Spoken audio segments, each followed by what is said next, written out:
problem is that even if this zero COVID policy in China is a complete failure, it will not be reported to the international media as a complete failure. They will probably say that it's been successful, and they'll throw out some rubbish numbers and some bullshit stats.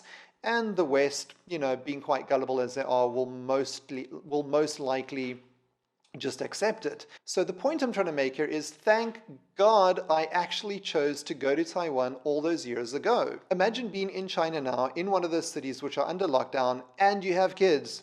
That is an absolute nightmare. I don't know if any of you guys know this, but I actually spent a little bit of time in China way back in the day. After spending some time there, I came to a crossroads in my life, and I was faced with a choice. Either stay in China or go to Taiwan. In this video, I'm going to be talking about why I'm very thankful that I ended up making the choice to go to Taiwan all those years ago, and how vastly different my life might have been if I had decided to stay in China. Hey everybody, my name is Nathan and welcome to the channel.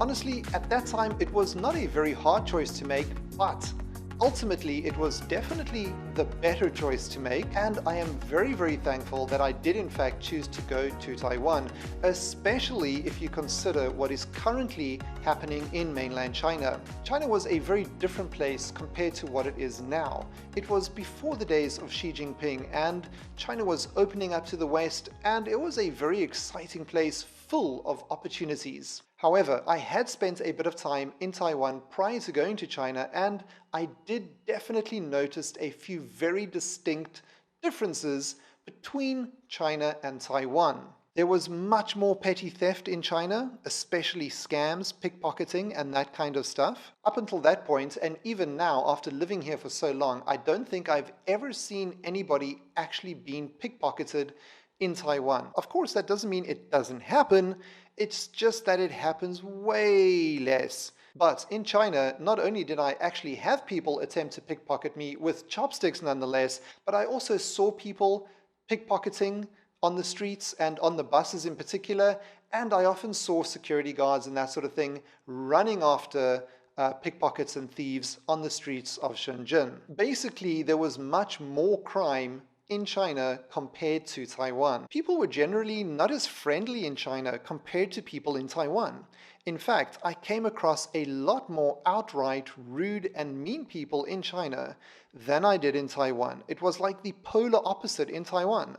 I found Taiwanese to be much more compassionate, friendly, and accommodating than the average person that I met in China. Homelessness and begging was much more prevalent in China back then compared to Taiwan. Some of the things I saw on the streets of China shocked me to the core and still make me toss and turn at night to this day. Dog meat was still a thing back then, and it was not uncommon to see cooked dogs all chopped up hanging in the windows of some restaurants in China. Snakes and frogs and all sorts of weird delicacies were sold in supermarkets as snacks. Another thing I'd like to point out is that it was not very uncommon to see kids peeing and pooping in the streets, in public, in very busy areas in the middle of the city. That was quite shocking for sure. I don't think you'd ever see a kid taking a dump on the streets in Taiwan, especially in developed areas with lots of people. Maybe way out in the countryside it might happen, but it definitely will not happen in Taipei City or something like that. So, in general, things were still very rough around the edges. Now, of course, I did meet a few good locals there, and I have some good memories from my time there, but in general, Taiwan was way more open to the West, much more accommodating to foreigners, and although things were still very different in Taiwan, it just seemed friendlier and nicer. It seemed like a better place to settle down long term, in my opinion. As the years went by in Taiwan, I got married, started a family, and built a life for myself here. Of course, there are still many challenges my family and I face on a day-to-day basis, but overall, we try our best to give our children a balanced life. I quickly realized that kids are not cheap, and not only do they require massive amounts of time and energy to bring up, but they also require vast sums of money to support. If you have kids, it's also almost impossible to do anything else besides just bring them up. As the years went by in Taiwan, I did occasionally think about how my life might have turned out if I had decided to stay in China. Would I have gotten married? Would I have had kids? Would I still be teaching? Would I even still be in China? The answers would vary every year depending on how life for expats in China was at that time. Then Xi came into power and things started going downhill for expats. Things gradually became more and more difficult for expats in China, and now we have this catastrophic zero COVID policy where they think it's a good idea to lock down entire cities with populations of tens of millions of people. The CCP's zero COVID disaster has been one blunder after the next, and it has already caused major problems for them.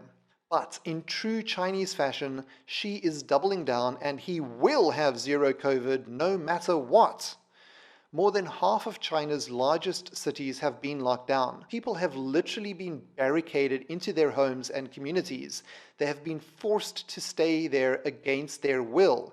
Many of them don't have enough food, medicine, and other essential supplies.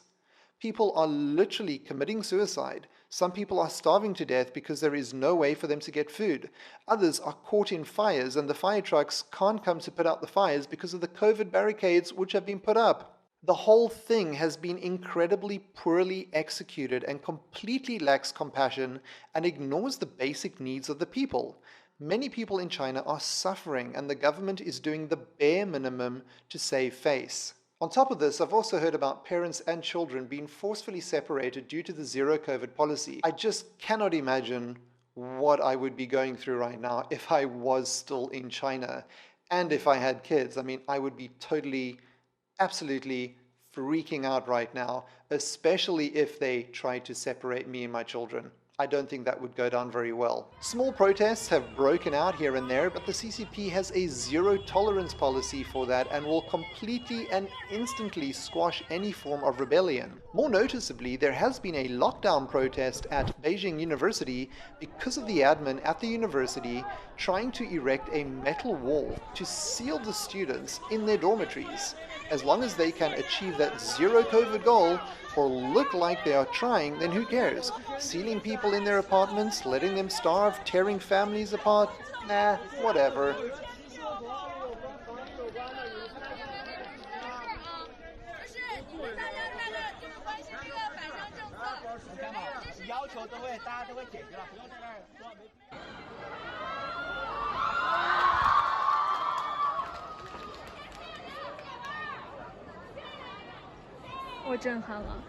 The problem is that even if this zero COVID policy in China is a complete failure, it will not be reported to the international media as a complete failure. They will probably say that it's been successful, and they'll throw out some rubbish numbers and some bullshit stats, and the West, being quite gullible as they are, will most likely just accept it. So the point I'm trying to make here is, thank God I actually chose to go to Taiwan all those years ago. Imagine being in China now, in one of those cities which are under lockdown, and you have kids. That is an absolute nightmare. Taiwan, on the other hand, is also seeing a massive surge in cases. But the important distinction here is that Taiwan is dealing with it in a much more humane, compassionate, and professional way. It hasn't been perfect, and sure, there is room for improvement, but wow, compared to the disaster in China, Taiwan is dealing with this 10,000 times better. Taiwan is not being cruel towards its citizens. Taiwan understands the concept of human rights and generally respects its citizens and their rights. It really is night and day. And honestly, if I were in China now, I am not sure how I would handle the current situation there as a foreigner. All I can say is that I'm really, really thankful to not be living in China now. And I'm very thankful that I am living in Taiwan, a beautiful, free, and democratic country here in the Far East.